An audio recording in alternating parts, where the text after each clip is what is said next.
전국에 계신 교육공무집본부 조합원 동지 여러분 반갑습니다. 저는 교육공무집본부의 역사 강의를 맡은 교육공무집본부 부본부장 이시정입니다. 반갑습니다. 조합원 동지 여러분, 누가 우리를 멈추랴라는 혹시 책 제목 들어보셨습니까? 조만간에 베스트셀러가 될 책이니까 잘 유념해 두셔서 기억해 두시기 바랍니다. 전국 교육공무집본부 10년의 이야기라고 되어 있는데 시작하고 나서는 올해가 12년 차입니다. 처음 시작은 2008년 가을로 기억이 됩니다. 기능직 공무원 노조에 조리사 공무원 한 분이 자기 학교에 근무하고 있는 조리실무사 한 분을 모시고 와서 저에게 상담을 요청했습니다. 그분과 상담하다가 저는 너무나 깜짝 놀랐습니다. 다른 것도 아닌 학교 현장에서 어떻게 이럴 수 있을까? 라고 하는 놀람과 함께 이 문제를 개선하는 것은 그리 어려운 문제가 아닐 것 같다는 생각이 들었습니다. 제가 그래서 그 상담 오신 분께 그렇게 말씀드렸습니다. 내가 생각하기에는 이 문제를 해결하고 처우를 개선하는 것은 그리 어려운 일은 아니다. 그런데 누가 대신해 줄 수 있는 문제가 아니니까 한번 뜻을 함께하는 사람들을 몇 사람이라도 좋으니까 한번 모아보시라 말씀을 드렸습니다. 그리고 나서 2009년 2월 18일로 기억합니다. 2월 18일 날 급식실에서 일하고 계시는 분들 중심으로 해서 10여 분이 모였습니다. 그리고 그 자리에서 전국 교육기관 회계직 연합회 준비위원회를 결성했습니다. 현재는 우리 이름이 교육공무직으로 자리 잡고 있지만 얼마 전까지만 해도 학교 회계직이었다는 거 다들 알고 계시죠? 학교 회계직이었습니다. 학교 회계직 하니까 뭔가 궁금하시는 분들이 신입사원들은 계실 겁니다. 학교 회계에서 임금이 지출된다고 해서 학교 회계직이라는 정체불명의 이름이 지어졌었습니다. 자, 그렇게 해서 시작을 했습니다. 그런데 10명이 모여서 전국 조직을 만들었습니다. 조금 어떻게 저럴 수 있지 하는 생각도 드시죠? 그런데 노동조합에서 사업계획을 수립하거나 할 때는 주먹국으로 그냥 수립하지 않습니다. 당시 정치적인 상황이 어떻게 되는지, 경제적인 상황은 어떻게 되는지, 학교를 둘러싼 주객관적인 조건은 어떻게 되는지 이런 것들을 분석하면서 사업계획을 세웁니다. 제가 그 상담을 듣는 순간 머릿속에 떠올랐던 게 바로 2010년도 교육감 선거가 최초로 직선제로 치러진다는 사실이었습니다. 교육감 선거가 직선제로 치러지면 평상시에 국민들이 주인 대접받지 못하지만 선거 때는 주인 대접 받은 적 있으시죠? 마찬가지로 교육감 선거가 직선제로 되면 우리들의 목소리가 반영될 수 있다는 생각을 했습니다. 그래서 2009년 2월에 시작하면서 2010년 6월에 교육감 선거가 치러질 때까지 우리의 목소리를 최대로 내보자 해서 2009년 2월에 소수의 인원이지만 전해련 준비위원회를 결성하게 됐었던 겁니다. 여러분, 이 사진 한번 주목해 보시기 바랍니다. 이 앞에 넥타이 메고 계신 분이 누구죠? 경기도 민선 초대 교육감이었고 얼마 전까지 교육부 장관이었던 김상곤 전 사회부총리입니다. 그런데 프랭카드에 보면은 2009년 9월 달로 돼 있습니다. 2010년에 전국적인 직선제 선거가 있었는데 경기도만 무슨 이유인지는 사실 잘 모르겠습니다. 1년짜리 직선제 선거가 치러지고 있었습니다. 그 직선제 선거에 교수노조 위원장 출신이었던 김상곤 교육감으로 추대를 했고 예상 밖으로 당선까지 됐습니다. 그리고 그해 9월에 우리 노동조합을 만드는데 많은 도움을 줬었던 기능직 공무원 노조와 함께 회계직 기능직도 교육의 주체입니다라는 강연을 교육감을 초청해서 특강을 했었던 사진입니다. 자, 이처럼 정치적인 상황이 노동조합과는 매우 긴밀합니다. 이후에 노동운동 역사 같은 것을 여러분들이 들으실 기회가 있을 겁니다.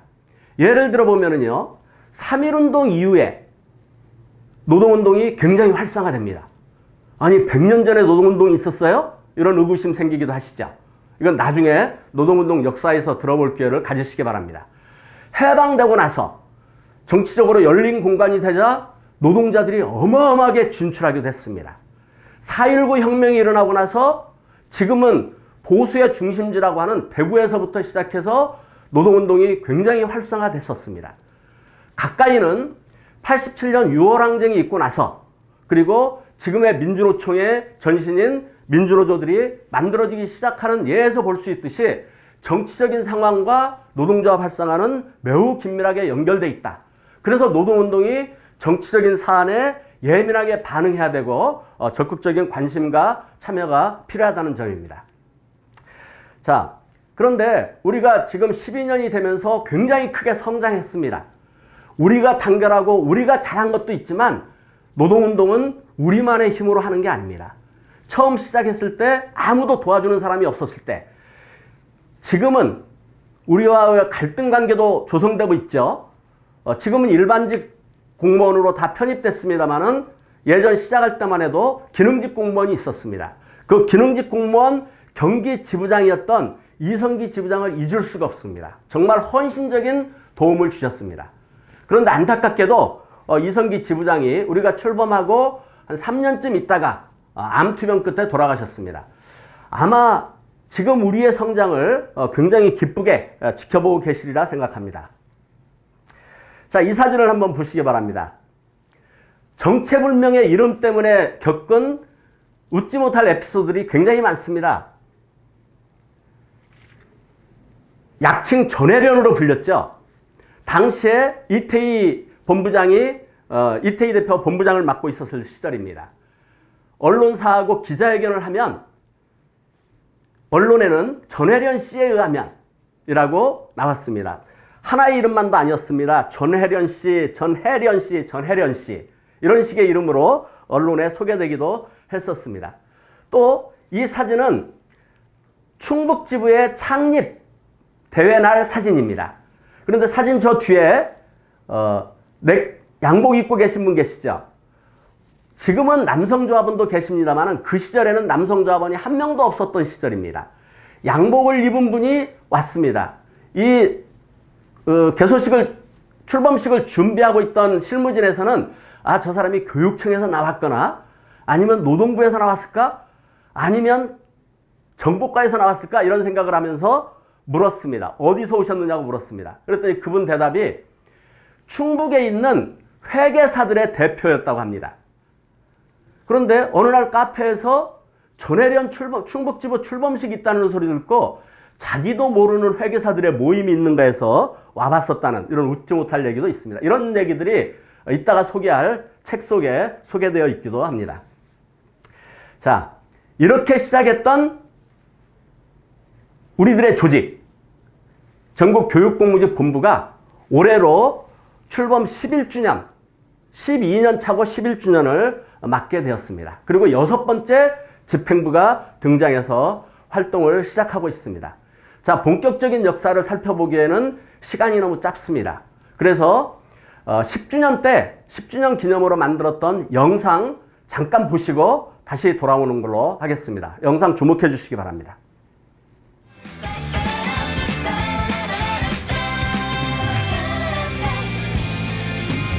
벌써 10년이군요.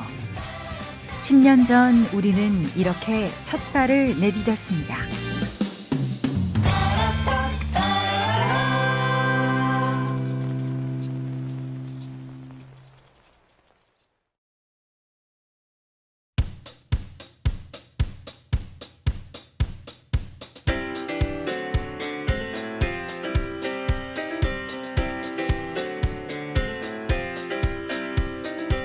십 년 전 우리의 첫걸음은 한국 사회의 교육에 큰 변화를 불러일으킬 일이었습니다. 진짜 사용자인 교육감을 진보 교육감으로 뽑기 위해 적극 나섰지요. 최초의 진보 교육감이 탄생됐고 우리는 곧바로 정규직과의 차별을 걷어내는 투쟁에 나섰습니다. 복지는 열악한 사람들에게 우선 필요하다고 많은 사람들이 공감했고 맞춤형 복지제도를 쟁취해냈습니다. 2010년 전국 교육감 선거에서는 6개 지역에서 진보 교육감이 당선됐고, 우리는 교육감 후보들과 학교 비정규직 처우 개선 정책 협약을 체결했으며, 여세를 몰아 교육감 직고용 조례 제정 청원 서명 운동도 벌여나갔습니다.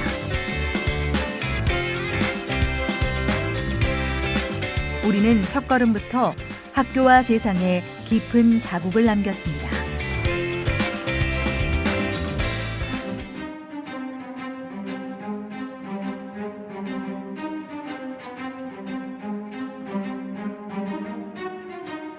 교육부와 교육청의 차별과 꼼수는 여전했죠. 학교 비정규직의 임금 인상 폭을 줄이려고 연봉 기준액 취업 규칙을 일방적으로 변경해버렸죠. 우리는 물방울 소송이라는 집단 소송 투쟁으로 맞섰습니다.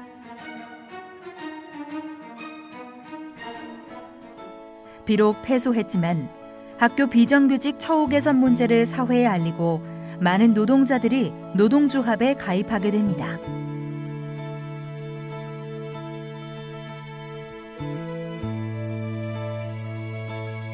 한편으론 창립 초기 요구였던 교직원 공제회법 개정안이 국회를 통과했습니다.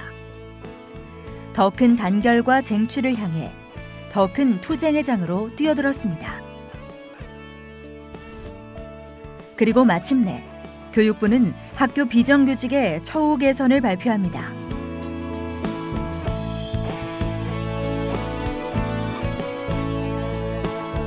동일임금 실시하라. 비정규직 철폐 투쟁.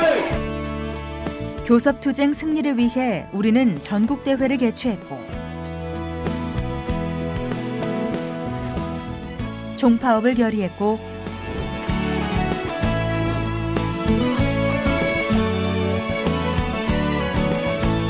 학교 비정규직 사상 첫 전국 파업에 돌입했습니다.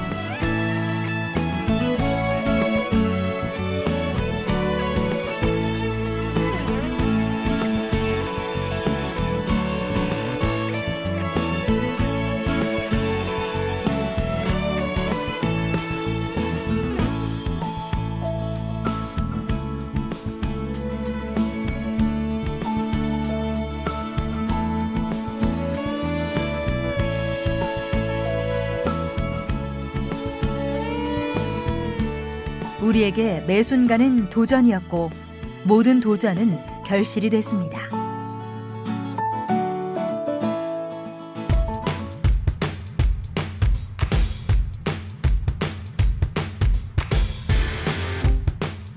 강원도 교육청과 최초의 단체 협약 체결을 시작으로 전국적 단체 협약 시대를 열어냈습니다. 학교 비정규직 노동자의 사회적 위상이 달라졌죠. 이어서 학교 내 밥값 차별 문제를 이슈화시켰습니다.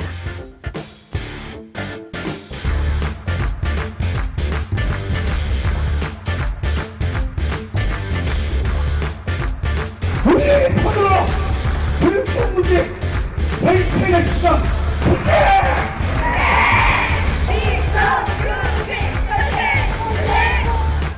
우리의 투쟁으로 집권 여당, 교육부, 청와대가 처우 개선 협의안을 발표하게 됩니다.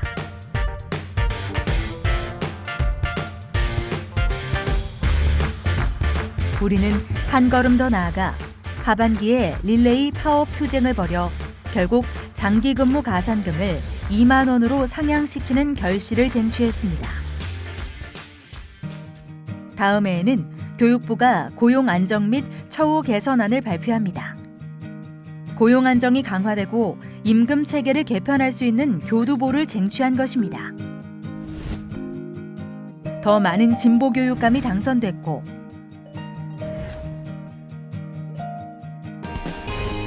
우리는 더 적극적으로 투쟁에 나섭니다.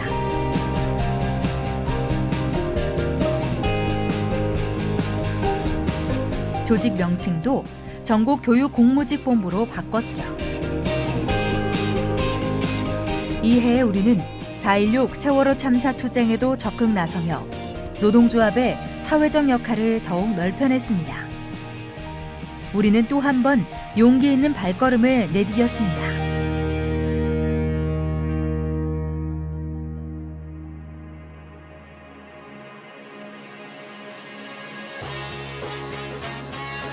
박근혜 정부 물러나라! 박근혜 정부가 교육과 노동에 거쳐 대대적인 개혁을 시도했지만 우리는 학교의 담을 넘어 단결했고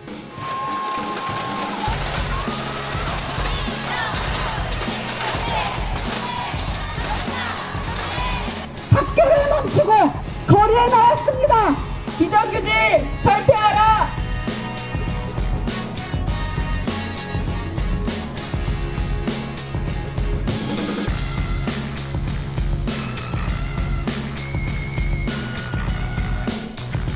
더 나은 세상을 위해 촛불을 들었습니다. 그리고 다음 해에 박근혜를 우리 모두의 손으로 퇴진시켰습니다. 국민이 탄핵한다!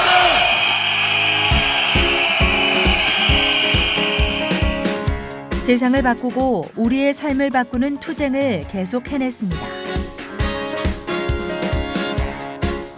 전국 대다수 지역에서 급식비를 쟁취했습니다.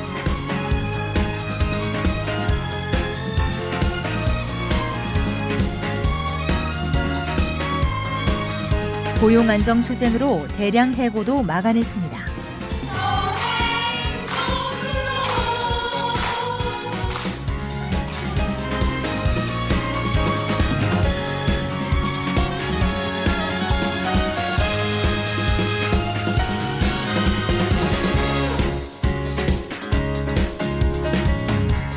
그러나 오랫동안 염원했던 교육공무직법 쟁취는 사회적 공감대 부족으로 코앞에서 좌절되고 말았습니다.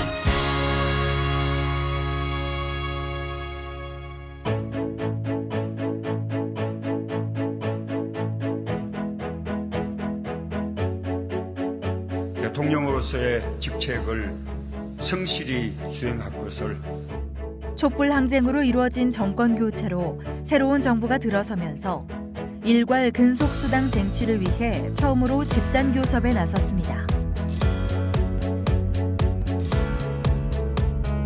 집단 교섭을 합의를 발견하면서 대부는 안을 내놓고 있는 교육부 교육청 우리는 총파업으로 대답할 수밖에 없습니다. 지금까지 우리가 그랬듯이 우리는 또 내일을 위해 꾸준히 싸울 겁니다.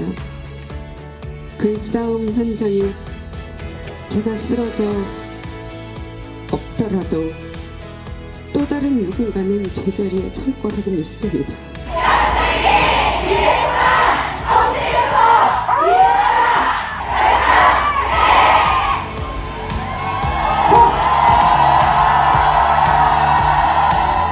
똘똘 뭉친 투쟁으로 우리는 근속수당 3만 원을 쟁취해냈습니다. 정부의 공공부문 비정규직 정규직화 발표를 전후해 제대로 된 정규직화 쟁취를 위해 바로 우리가 앞장서 투쟁했습니다. 고용안정 직종을 확대하고 차별 해소 투쟁의 발판을 마련했습니다. 이 집단 교섭을 왜 하는 겁니까? 제대로 교육청들과 맞짱 떠 보겠습니다. 집단 교섭은 다음 해에도 이어갔습니다. 진보 교육감은 늘었지만 학교 비정규직에 대한 차별 해소엔 이제 보수와 진보 가릴 것 없이 적대적이고 담합했습니다.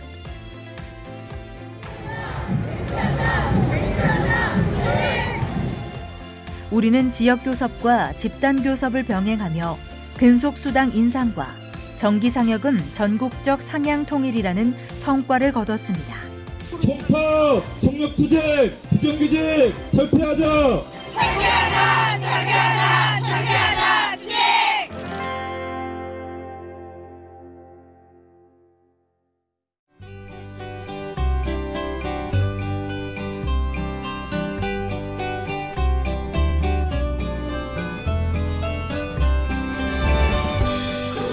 유령에서 인간으로, 연합회에서 노동조합으로, 보조인력에서 교육 주체로, 개별 교섭에서 집단 교섭으로, 학교의 담장을 넘어 더 나은 세상으로.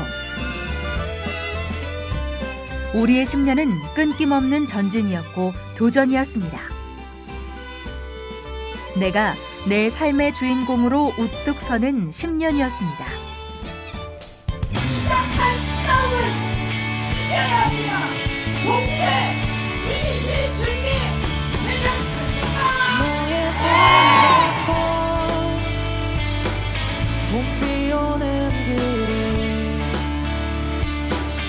교육공모직본부, 노동조합과 함께한 10년.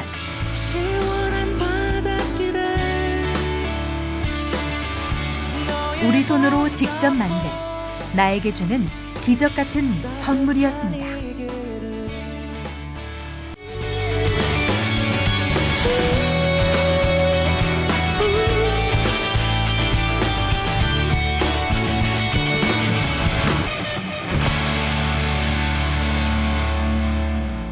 자, 영상 잘 보셨죠?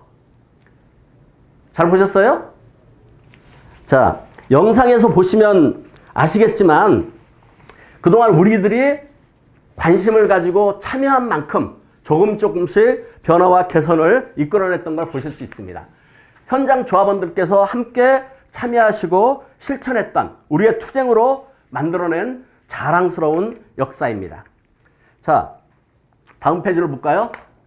우리들의 역사를 담은 책입니다. 누가 우리를 멈추랴, 상권과 하권 두 권으로 되어 있습니다. 이 책에는요, 전 교육부 장관을 비롯해서 대부분의 지역의 교육감들이 추천사가 들어 있습니다. 이제 우리 조합원 동지들이 현장에서 한 가지 실천할 내용이 있습니다. 우리들의 이야기가 나온 최초의 책입니다. 이 책이 학교 도서관에 배치될 수 있도록 추천 도서로 추천해 주시기 바랍니다. 이미 교육감들이 다 추천했던 도서이기 때문에 아무런 부담 없이 추천해 주셔도 되겠습니다. 자, 전해련이 출범하면서 우리들이 현장에서 개선해야 될 과제가 무엇인가를 다양한 통로를 통해서 의견을 수렴했습니다. 정말 수백 가지의 개선 사항들이 나왔습니다. 학교장이라든가 행정실장들의 인격을 무시하는 것에서부터 시작해서 처우 개선과 관련된 가장 핵심적인 요구인 호봉제 요구까지 정말 다양한 요구들이 있었습니다. 그런데 이런 요구들과 아울러서 이런 처우 개선도 좋지만 그 전에 우선적으로 제발 잘리지 좀 않게 해달라고 하는 요구가 가장 많았습니다. 자, 전해련 출범하고 4, 5년 동안 계속 해마다 겨울이 되면 1만 명씩 잘리는 상황이 지속되고 있었습니다. 교육청에서는 계약 해지지 해고가 아니라고 하는 막말을 하기도 했었습니다.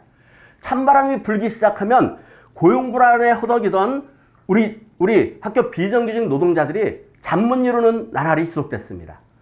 그리고 스트레스가 심한 분들은 탈모를 호소하기도 했습니다. 당시에 전국의 모든 지부에 모든 전화가 하루 종일 불이 날 정도로 울려댔습니다. 상담하셨던 분들은 정말 입에 단내가 날 정도로 상담을 하기도 했었습니다. 그리고 해마다 겨울마다 노숙농성이 끊이지 않았습니다. 영하 20도의 추위에 청와대 앞에서 노숙농성도 했고요. 그리고 눈이 많이 온 날은 그 텐트가 무너지는 일들도 있었습니다. 한여름 폭우 속에서 쏟아지는 비를 맞으면서 오체투지를 하기도 했습니다. 지금은 어느 정도 대부분은 고용 안정이 됐습니다. 아직도 강사 직종 이런 고용 분할에 시달린다는 사실을 우리가 잊지 말아야 되겠습니다. 자, 이런 얘기들이 불과 10년 전 얘기입니다. 5, 6년 전까지도 이런 얘기들이 있었습니다. 그리고 학교에서 무소불위의 권력을 휘두르는 아직도 이런 얘기가 남아있긴 합니다. 초기에 학교 현장에서 가장 많이 나오는 얘기 중에 제발 학교장 재량이라는 단어 좀 없애달라는 요구가 가장 많았습니다. 학교 현장에서 무소불위의 권력을 휘둘렀죠. 그런데 실제로는 우리들의 처우를 개선해 줄 수 있는 예산을 확보할 수 있다거나 이런 권한은 아예 없는 사람이었습니다.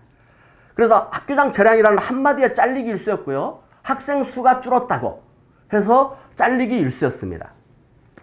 지금은 코로나 상황이 돼서 이제 시작이라는 얘기 많이 합니다. 앞으로 정말 심각한 상황이 벌어질지 모르겠습니다. 이미 우리 주변에 중소영세 비정규직 노동자들은 무급휴직을 강요당하고 있고, 이 무급휴직이 끝나면 아마도 해고의 광풍이 몰아칠 가능성이 매우 높다고 생각합니다. 저는 그런 생각을 해봅니다. 만약에 지금 이런 상황에서 학교에 우리 교육공무직 같은 노조가 없었다면 어떤 일이 벌어졌을까? 아마도 지금 무급휴직이 계속 연장되었고 이 상황이 계속된다면 심각한 고용불안에 허덕일 수밖에 없었을 거라고 생각합니다. 자, 이렇게 우리가 노조를 만들고 나서 개선하기 시작했는데 가장 먼저 개선한 사항이 맞춤형 복지제도였습니다. 아까 말씀드렸듯이 현장의 요구, 불만과 개선해야 될 내용들을 다 모아봤습니다. 수십 가지가 올라왔는데요. 그 중에서 당시 우리의 단결력은 조합원 100여 명도 안 되는 수준의 단결력이었습니다. 노동자의 힘은 쪽수라고 하죠. 쪽수가 단결력을 말하기도 합니다. 그 당시 노동조합 가입을 두려워했던 많은 사람들이 전열연의 깃발을 들고 모이자고 했지만 두려움에 가입이 선뜻되고 있지 못했습니다. 100여 명 정도의 단결력밖에 없었습니다. 그 속에서 우리가 해낼 수 있는 게 무언가를 찾아보고 가장 명분이 있는 것으로 맞춤형 복지제도를 택했습니다. 이건 세상의 상식이죠. 복지제도라고 하는 거는 힘들고 어려운 사람한테 먼저 해주는 게 당연한 일 아닙니까? 그런데 당시에 학교 현장에는 교사와 공무원은 맞춤형 복지를 30만 원에서 100여만 원까지 받아가는데 정작 필요로 하는 학교 비정규직 노동자들에게는 이런 한 푼이 없었다는 점을 주목했습니다. 그래서 가장 먼저 개선사항으로 맞춤형 복지 개선사항을 목표로 걸고, 그리고 이 목표를 달성하기 위해서 전국의 조합원들에게 서명운동을 독려했습니다. 10,000여 개의 학교에 서명지를 팩스로 보냈습니다. 당시에 전혜련이 출범하면서 기능직 공무원 노조의 도움을 전폭적으로 받았습니다. 사무실의 모든 집기 컴퓨터 다 썼습니다. 단 우리가 준비했던 거는 전화기 한 대와 팩스를 많이 쓰게 될 것 같아서 상당히 사양이 높은 팩스기를 한 대 도입했습니다. 그런데 맞춤형 복지 서명운동이 시작하고 일주일 만에 팩스기가 고장납니다. 물밀듯이 몰려오는 팩스를 감당 못해서 열을 받아서 고장이 났었던 일도 있었습니다. 자, 2009년도 시작하자마자 맞춤형 복지 서명운동을 벌이기 시작했고, 그거를 교육청에 제출하고 하면서 2009년도 한 곳이 시작했고 2010년도에는 17곳 모든 곳에서 맞춤형 제도가 실시됩니다. 가장 적게 지급됐던 것이 87,000원, 가장 많이 지급됐던 것은 30만 원까지 다양하게 시작이 됩니다. 자, 전혜련이 시작하면서 첫 번째로 개선시켜낸 내용입니다. 그 다음에 두 번째로 개선시켰던 게 명절 휴가비였습니다. 우리 교육공무직본부에는 카페 있는 거 아시죠? 자, 두 번째 여러분들의 실천 과제입니다. 포털 사이트에서 전국 교육공무직 본부를 쳐보시기 바랍니다. 그러면 우리 본부 카페에 들어옵니다. 2만여 명이, 3만여 명이 현재 가입해서 온갖 정보를 나누고 있는 곳입니다. 당시에도 카페가 있었습니다.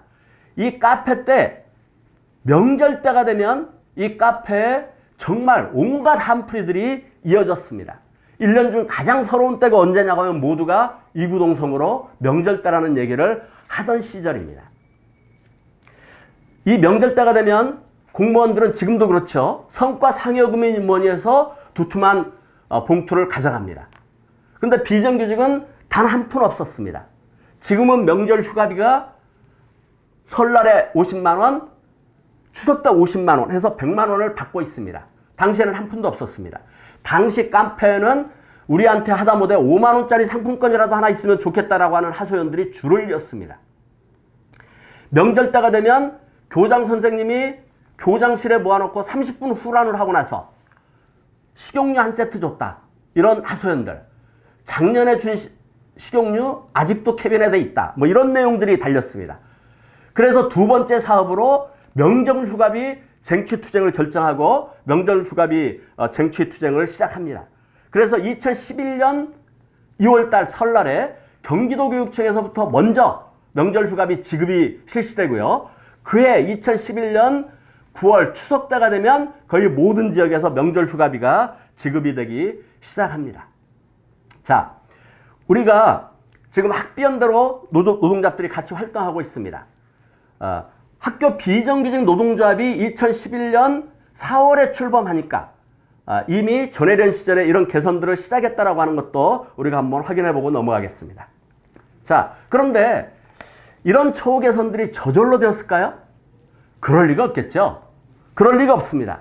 누군가가 나서는 사람이 있었기 때문에 이런 개선이 시작되었다고 생각합니다. 우리가 서명만 받아서 전달만 해가지고는 개선이 쉽지 않습니다. 1인 시위도 해야 되고 이런 걸 쟁점화 시켜내기 위해서 기자회견도 해야 됩니다. 그런데 난관에 부딪혔습니다. 1인 시위에 나와주십사, 기자회견에 나와주십사 얘기해도 다 두려움에 떨면서 나오지는 못했습니다. 얼굴이 드러나서 학교장에게 찍히면 고용이 불안해지는 현실 때문에 용기 있게 나오기가 쉽지 않았습니다. 그래서 생각을 해냈습니다. 학교 현장에서 유령 취급을 받는 우리의 현실을 상징하기도 하고 우리는 인간이지 유령이 아니라는 것들을 상징적으로 표현하는 퍼포먼스로 가면을 등장시키기 시작했습니다. 그래서 가면 쓰고 1인 시위와 가면 쓴 기자회견들이 2009년, 2010년에는 대부분 투쟁 방법 중에 하나였습니다. 얼마 전이었죠? 여러분 뉴스에서 많이 보셨죠? 항공기 갑질 문제로 인해서 승무원들이 집회를 많이 했습니다. 그 집회 때 가면 쓴 모습 많이 봤을 겁니다. 노동조합 활동이 자유롭지 못하고 그리고 온갖 갑질과 사용자들의 눈치를 볼 수밖에 없는 조건 속에서는 이런 마스크들이 등장하기도 합니다. 이 사진을 여러분 잠깐 보십시오. 이건 조금 이후의 초기의 사진은 아닙니다. 우리가 다양한 분과들이 있습니다만 비교적 늦게 노동조합 가입한 분과가 유치원입니다. 유치원이라고 하는 조건들이 작용했겠죠. 이 유치원 방과후 전담사 선생님들이 처음 투쟁할 때는 이렇게 가면 쓰고 나온 분들이 많기도 했었습니다. 처음 투쟁에 나오는 사람들의 특징입니다. 지금도 우리가 파업을 한다거나 전국의 대규모 집회를 할 때 노동조합 간부들은 나온 조합원이 처음 집회에 나오신 분들은 100% 다 알아냅니다. 어떻게 알아내냐고요? 모자 쓰고 마스크 쓰고 눈만 땡그랗게 내놓는 완전 무장을 하고 나오시는 분들은 거의 100% 처음 나오시는 분들입니다. 그런데 한두 번 하다 보면 자연스럽게 마스크가 귀찮게 되죠. 지금은 전국 17개 모든 교육청에 거의 1년 내내 피켓팅들이 이어집니다. 지금은 가면 쓰는 사람 하나도 없습니다. 자, 이 아래 사진을 한번 봐주십시오. 누군가 용기 냈던 사람들이 있었습니다. 당시에 전해련 시절에 우리를 대표해서 교육청도 찾아가고 면담도 해야 되면 누군가 대표가 있어야 됐습니다. 그런데 대표로 나서는 것들을 대부분이 두려워하셨습니다. 자, 이 서울 지부의 초대 지부장이셨던 분입니다. 이분이 당시 정년을 2, 3년 남겨두고 있는 분이었습니다.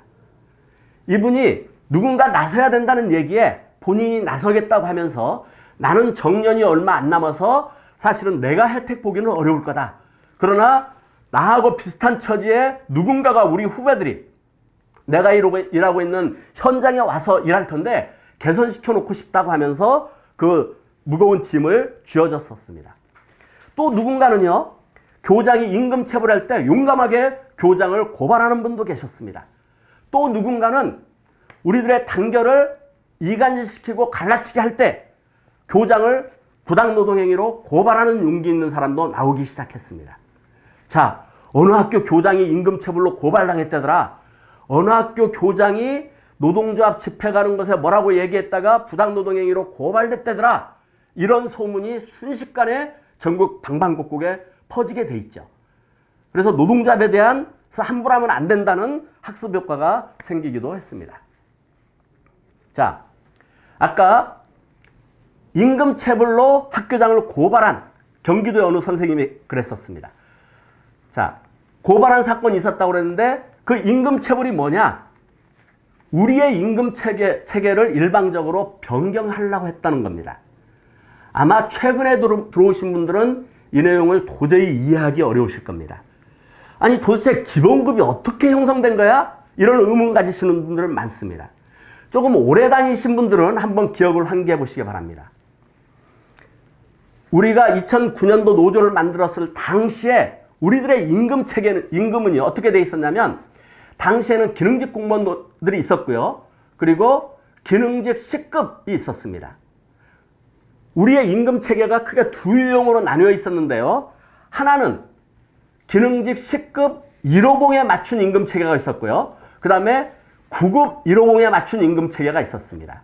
지금 우리가 가끔 나급이라고 얘기하는 임금 체계의 유형입니다.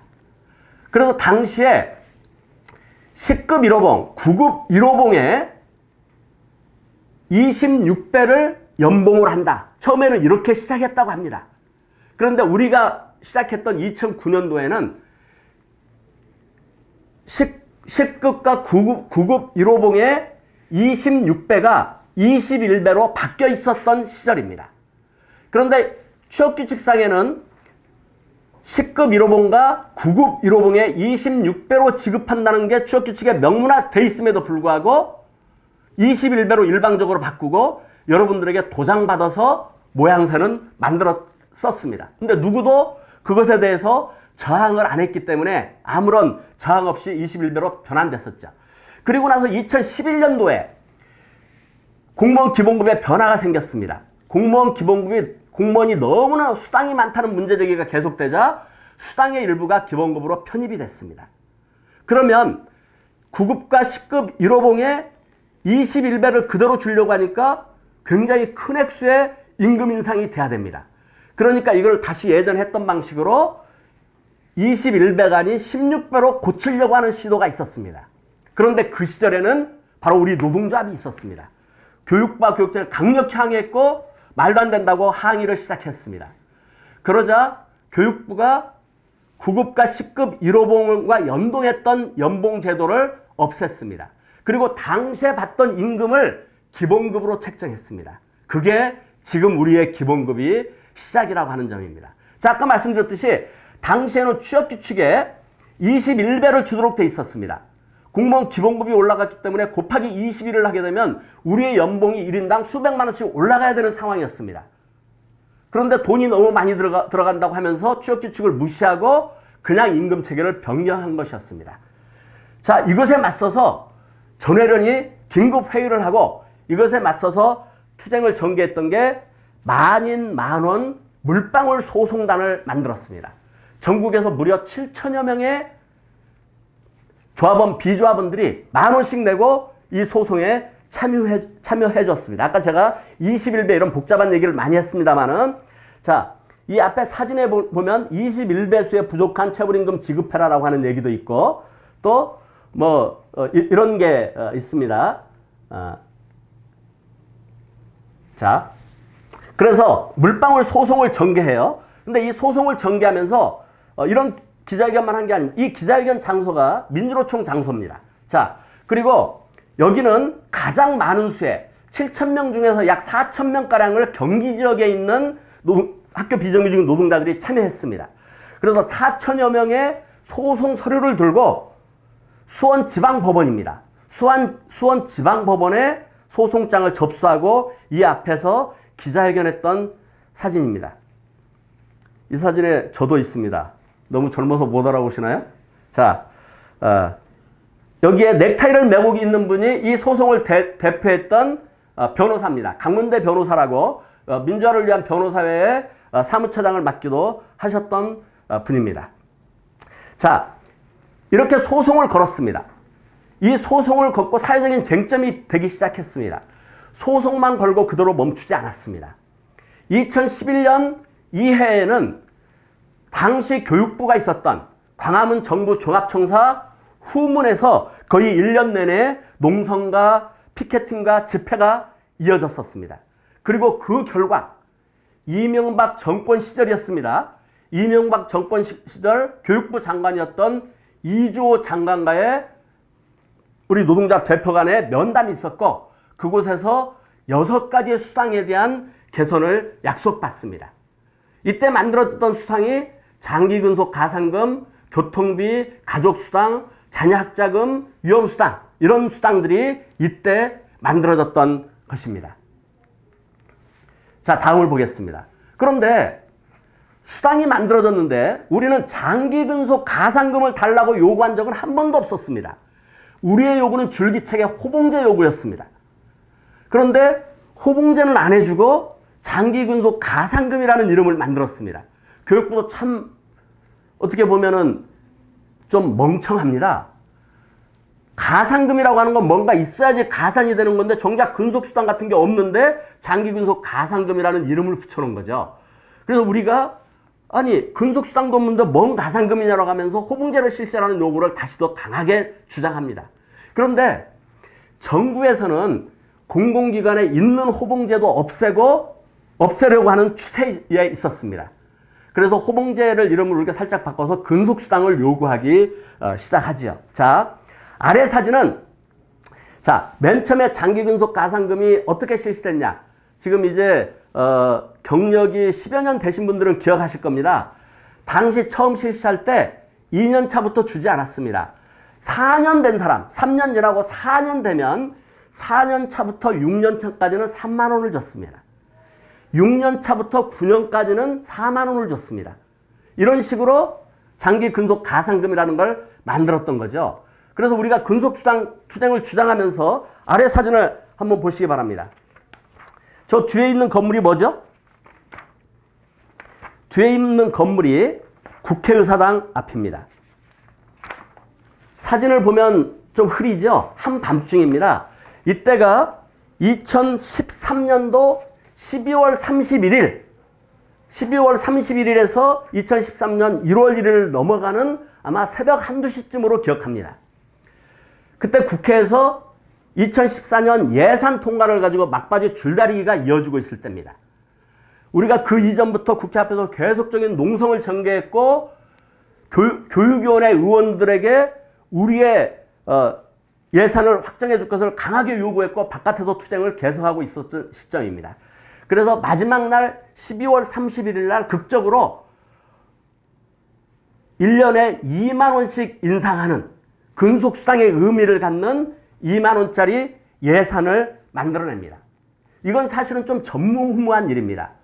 교육청과의 교섭을 통해서 예산을 확보한 게 아니라 당시 교육청들은 예산 없다는 소리만 반복하고 있었기 때문에 국회에서 예산을 증액시킨 사례입니다.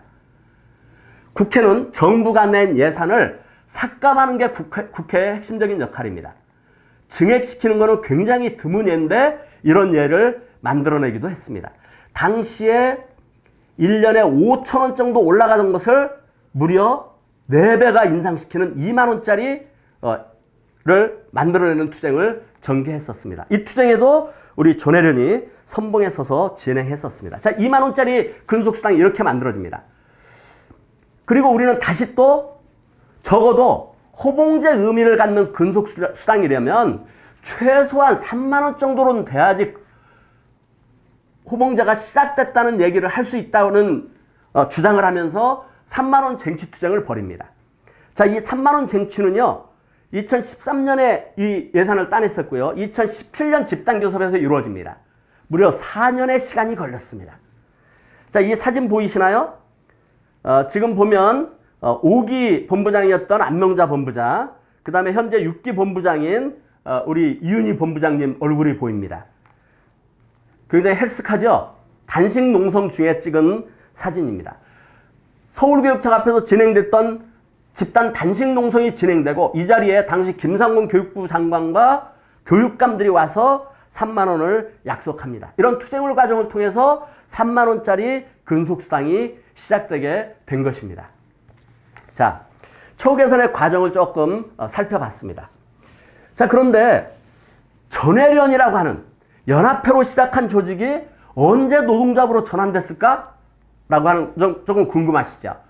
자, 물방울 소송을 힘차게 전개하면서 2011년 9월에 전해련은 이제 본격적인 단체 협약 시대, 그리고 교육감을 상대로 하는 단체 교섭을 할 시대에 접어들고 있음을 직감했습니다.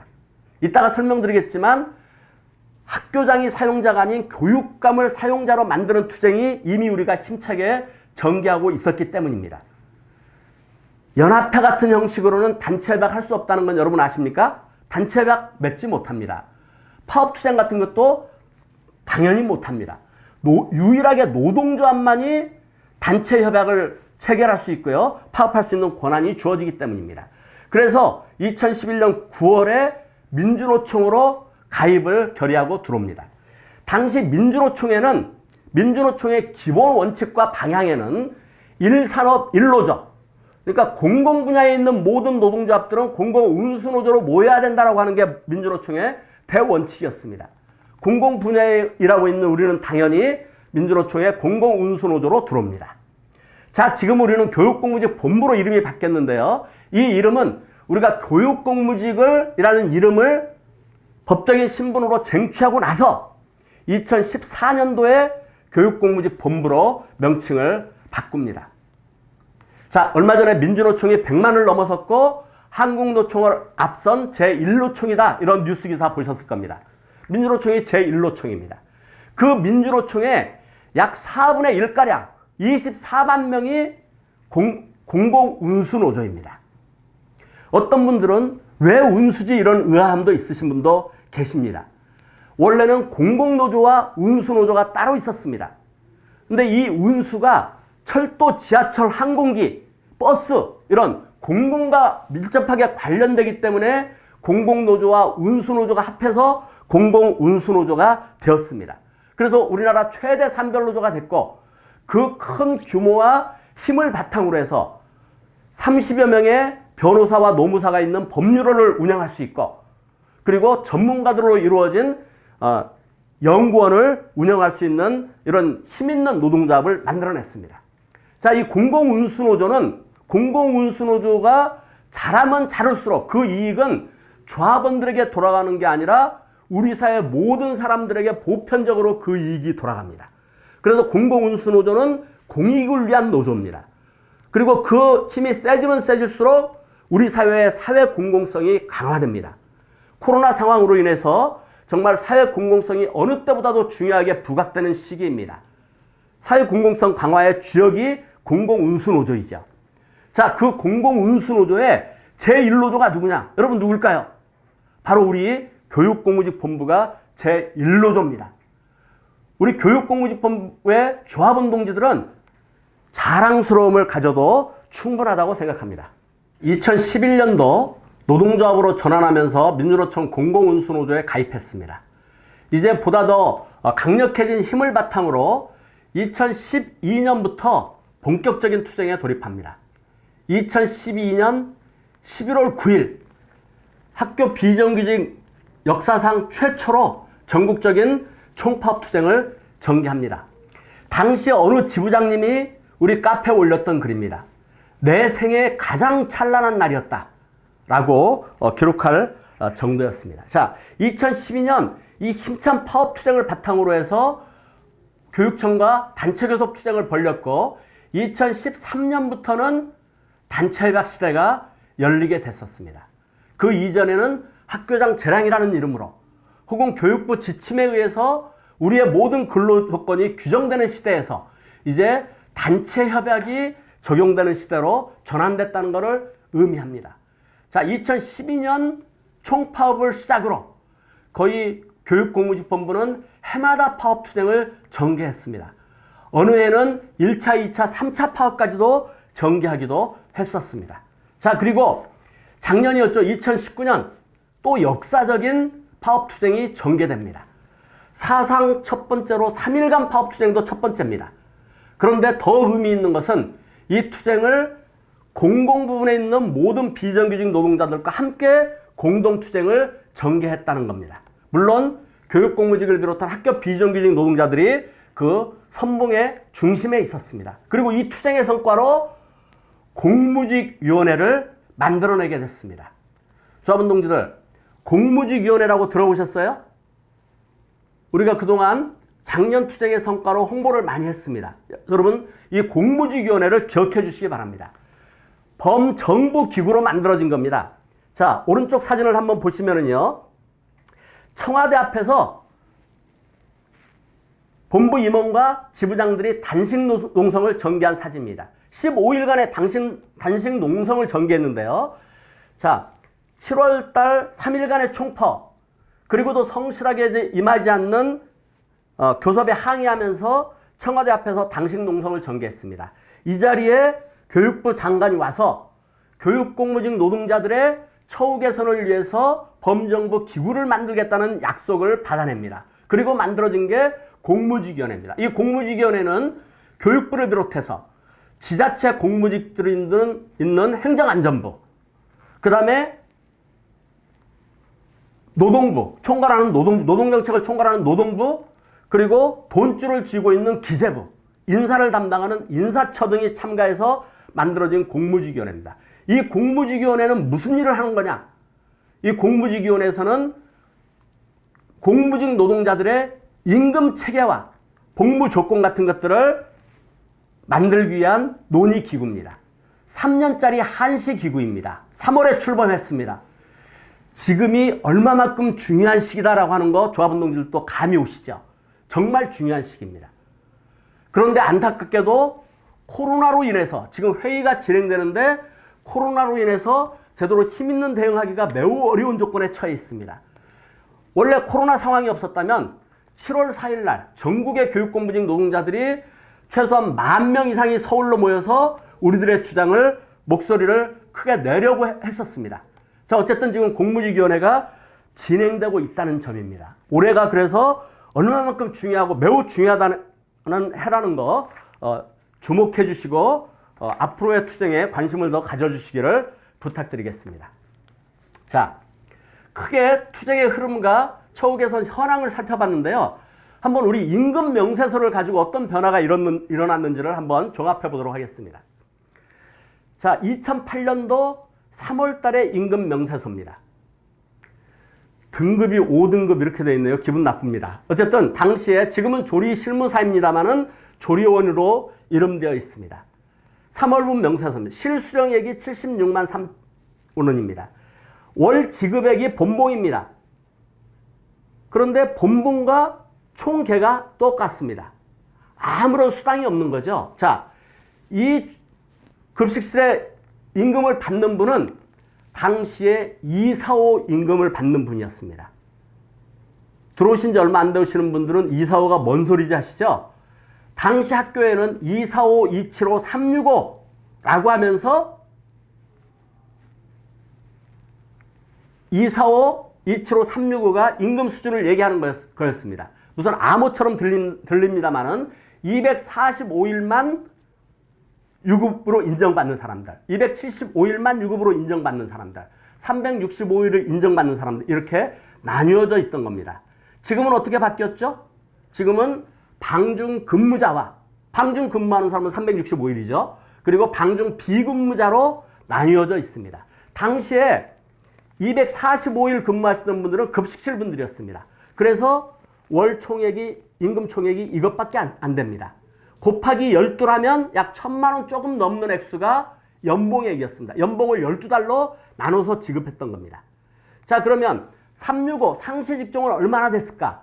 126만 원 정도가 됐었습니다. 128만 원 정도 됐네요. 128만 원 정도가 총액이었습니다.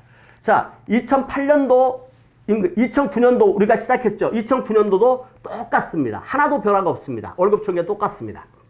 자, 그러면 2010년도는 어땠을까요? 2010년도도 똑같았습니다. 당시에 우리의 기본급은요, 공무원 기본급이 인상되는 것과 연동해서 따라서 올라갔습니다. 그런데 2008년도는 지금보다는 강도가 약하지만 세계적인 경제 위기가 왔던 상황입니다.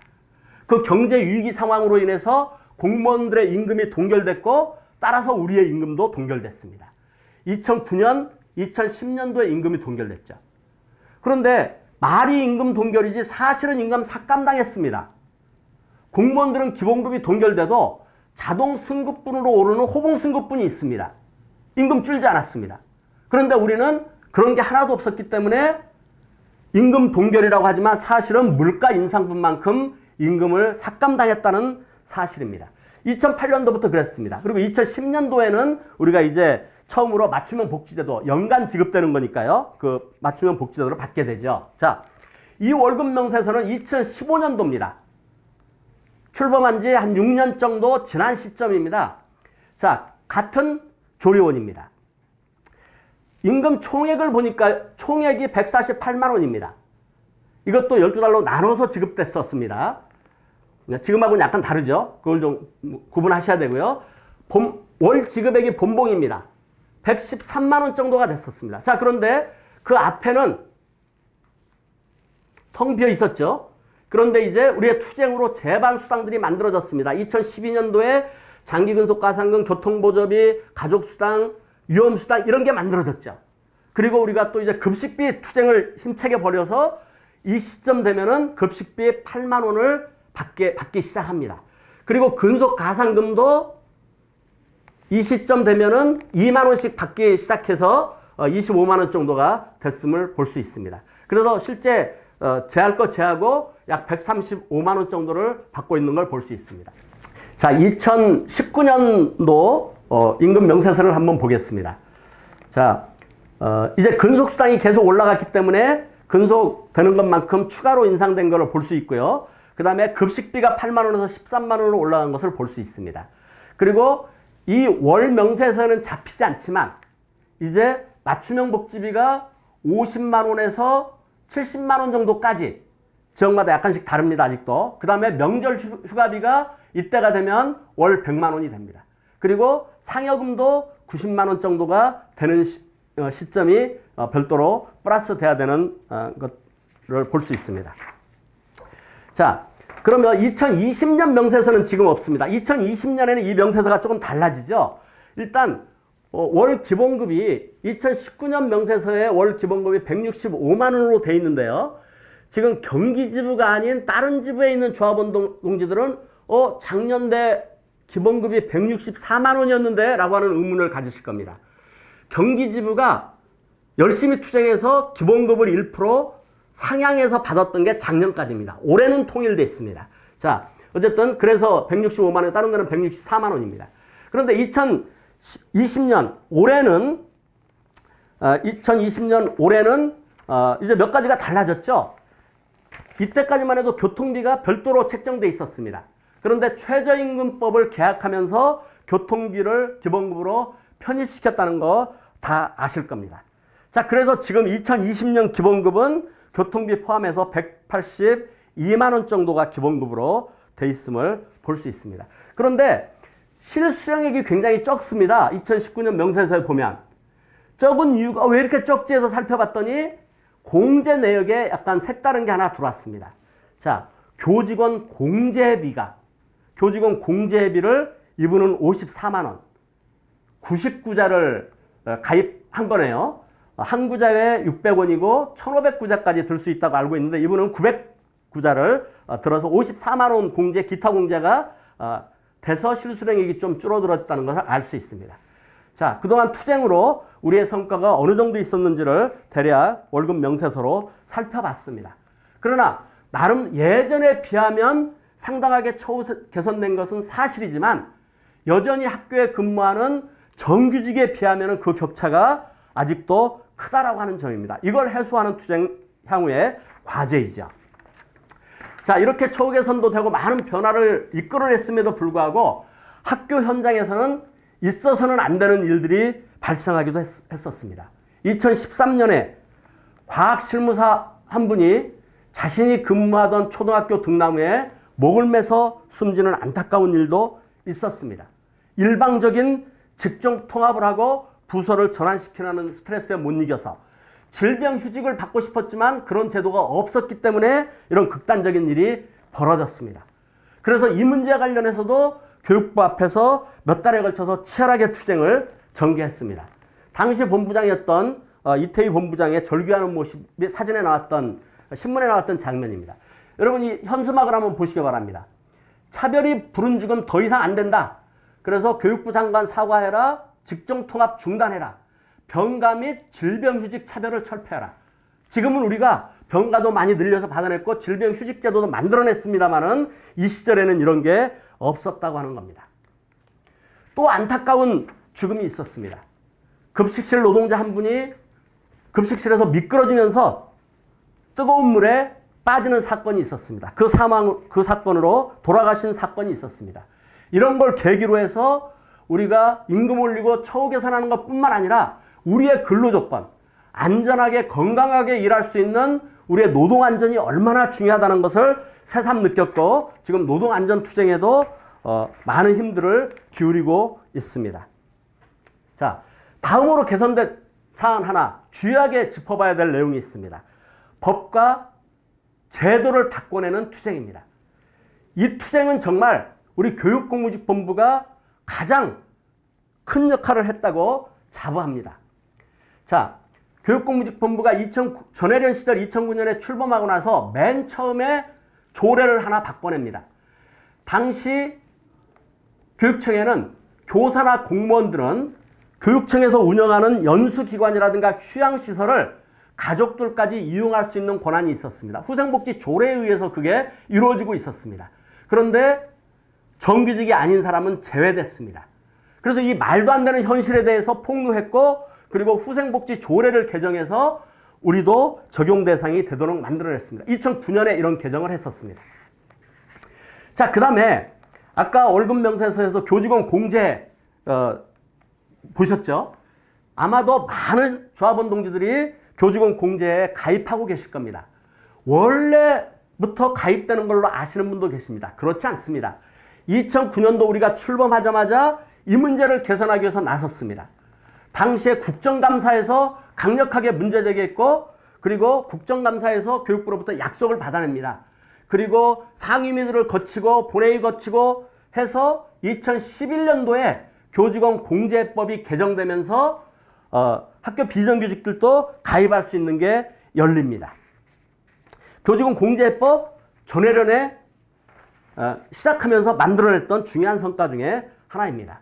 자, 여러 가지 법 제도를 개선했지만 그 중에서도 중요한, 아니 그동안 우리가 이뤄낸 12년 동안 이뤄낸 많은 처우 개선들이 있지만 그 중에서도 가장 중요한 것 한 가지만 꼽으라면 저는 이걸 꼽습니다.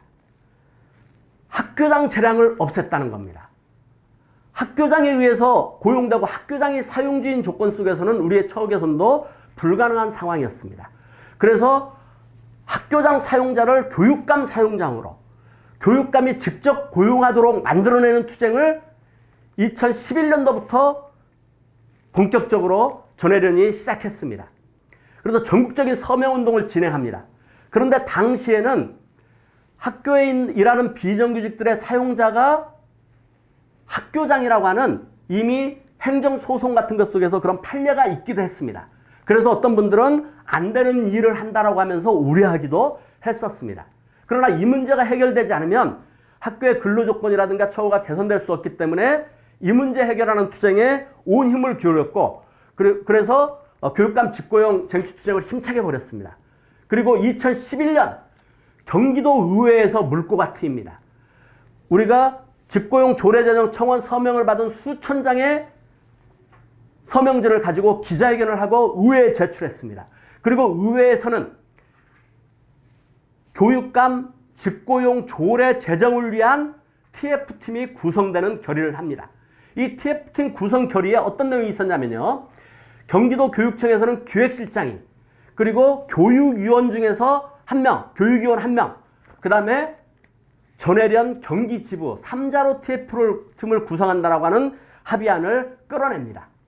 이게 만들어지고 나서 다른 노조들도 동참을 원했기 때문에 함께해서 TF팀을 구성하게 됩니다. 그리고 2012년 드디어 학교장 사용자에서 교육감을 사용자로 바꿔내는 직고용이 광주와 경기와 강원, 전북에서 2012년 먼저 시작이 됩니다. 지금은 교육공무직 조례로 이름이 바뀌어 있지만 처음 시작할 때는 교육 실무직원에 관한 조례 이런 식으로 혹은 공무원이 아닌 근로자에 관한 조례 이런 식으로 이름이 돼 있기도 했었습니다. 자, 국회에서 이런 법을 통과시키기 위해서 우리의 실천 투쟁이 필요합니다. 최근에 차별금지법이 발의되었습니다. 이 법안을 놓고 보수 기독교계를 비롯해서 강력한 반발에 부딪히고 있습니다. 하지만 이 법안은 전 세계에 없는 곳이 없습니다. 이미 늦어도 너무 늦었습니다. 이 포괄적 차별금지법이 철폐되면 이 핵심 내용은 비정규직, 여성, 장애, 소수자에 대한 차별을 없애라는 게 핵심입니다. 우리하고도 밀접하게 관련되어 있습니다. 이 법안에도 많은 관심을 기울여 주시기를 부탁드리겠습니다. 아울러 우리의 법안을 관철시켜내기 위해서 국회 홈페이지에 들어가서 우리의 활동을 해야 되는데요. 이 활동을 원활하게 위해서 입법 실천단을 만들려고 합니다. 우리 조합원들께서 많은 관심을 가지고 함께 해주시기를 부탁드리겠습니다.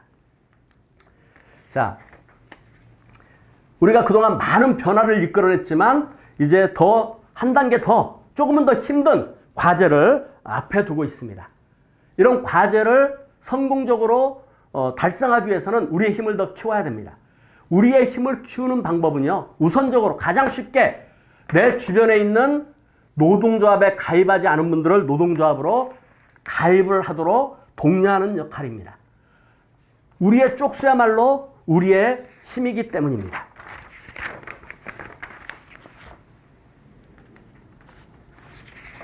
자, 학교 현장에서 정규직 교사와 공무원과 갈등들도 상당히 많이 불거지고 있습니다. 교사, 공무원과 우리가 갈등이 예상되는 문제에 대해서는 미리 막기 위해서 정교조 공무원 노조와 함께 논의 테이블도 만들어져서 논의가 시작했습니다. 이런 갈등만 부각되고 있지만 사실은 우리가 12년 동안에 이 정도의 성과를 만들어낼 수 있었던 중요한 힘 중에 하나가 우리보다 20년 앞서서, 우리보다 10년쯤 앞서서 먼저 투쟁했었던 정교조와 공무원 노조가 있었기 때문에 우리가 투쟁하기에 매우 쉬웠다는 사실을 간과하면 안 됩니다. 우리가 투쟁할 때 가장 확실한 명분으로 삼는 거, 같은 공간에서 일하는 사람에 비해서 이거는 차별 아니냐라고 하는 문제 제기하는 게 가장 쉽게 개선할 수 있는 방안이라는 거, 이것도 우리가 놓쳐서는 안 되기 때문입니다. 그래서 정규직이든 비정규직인 노동자는 하나다라고 하는 사실입니다. 자, 또 하나입니다. 많은 분들이 내 직종에 가장 큰 관심을 갖습니다. 당연합니다. 내 문제니까, 내 손톱의 가시가 더 아픈 게 인지상정이니까요. 자, 그런데 내 직종의 문제가 가장 먼저 해결되는 게 가장 좋긴 하지만 다른 직종이 먼저 개선돼도 박수 쳐줘야 됩니다. 왜? 그 직종이 먼저 개선되면 그 다음에 내가 될 가능성이 한 발 더 높아지기 때문입니다. 자, 교사, 공무원들이 투쟁에서 얻어낸 성과가 있었고, 교사, 공무원보다 우리가 먼저 만들어낸 투쟁 성과가 있었습니다. 예를 들면 재량 휴일 제도 같은 겁니다. 교사, 공무원들에게는 없던 제도였습니다. 그러니까 교사, 공무원들이 교육공무직을 해주면서 우리는 왜 안 해주냐고 하면서 학습휴가 제도가 만들어졌습니다. 교사들도 처우가 개선됐죠. 우리도 어느 지부에서는 그럼 우리도 학습휴가 해달라고 해서 학습휴가가 만들어지기도 합니다. 하나의 노동자이기 때문에 이런 일들이 벌어집니다. 자, 내 직종이 가장 먼저 개선되면 좋지만 무언가 개선될 때는 나름대로의 흐름이 있습니다. 우선 가장 명분이 뚜렷해야 됩니다. 명분이 있어야 되는 거, 첫 번째. 두 번째, 그걸 관철해낼 힘이 있는 데서부터 먼저 개선되는 것들이 그동안 투쟁 과정 속에서 우리가 겪어왔던 일들입니다. 우는 아이 젖 한 번 더 준다는, 누구나 다 하는 당연한 얘기 아시죠? 이게 인지상정입니다. 먼저 자신의 목소리를 내고 자신이 이렇게 아프다라고 하는 것들을 먼저 효과적으로 전달했을 때 먼저 개선되는 가능성들이 생긴다는 겁니다. 그런데 먼저 개선되면 그걸로 끝나는 게 아니라 그 다음에는 같은 조건에서 우리가 일하는 같은 노동자이기 때문에 그 다음에는 내 차례가 된다. 그래서 직종 이기주의에서 우리가 갈라지는 방식이 아니라 하나로 단결해야지 우리가 원하고 있는 교육공무직 법제화, 그 다음에 공정임금제, 그리고 교육주체로 한 발 더 빨리 나아갈 수 있다고 생각합니다. 자, 마무리를 하겠습니다. 2018년, 2019년도는 5기 집행부 시절이었습니다. 5기 집행부가 핵심적으로 걸었던 슬로건이 학교에서 세상으로 비정규직 철폐하자는 슬로건이었습니다. 자, 여전히 우리의 과제죠. 근데 이 과제를 실현하기 위해서 6기 집행부에서는 한 단계 더 구체화시키고 발전해서 공정임금 평등학교 사회연대 우리가 주도하자라는 슬로건을 내걸었습니다. 그동안 우리가 12년 동안 이런 것들을 해내면서 바로 학교를 바로 세워서 세상을 바꾸자라고 하는, 우리가 대규모 집회나 파업돼서 많이 외쳤던 이런 구호가 학교를 바로 세워 세상을 바꾸자는 구호였습니다. 우리의 노동운동은, 나의 노동자 참여와 자그마한 실천은 내 처우 개선을 하는 것을 넘어서, 우리 학교의 조건을 바꿔내는 것을 넘어서 우리 사회를 바꿔내는 매우 큰 역할을 하고 있다라고 하는, 그 역사에 우리 조합운동지들이 주역이라고 하는 그런 긍지와 자부심을 가져주시기를 부탁드리겠습니다. 자, 그래서 우리가 이런 힘을 바탕으로 우리 교육공무집본부가 비정규직 철폐 운동의 중심으로 나설 것입니다. 또한 지역사회에서 지역운동의 중심으로 나서고, 여성운동의 중심으로 나서고, 교육운동의 중심으로 나서는 이 큰 길에 우리 조합운동들께서 힘차게 함께 해주실 것을 요청드리면서 교육공무직 역사 강의를 마치는 걸로 하겠습니다. 수고하셨습니다.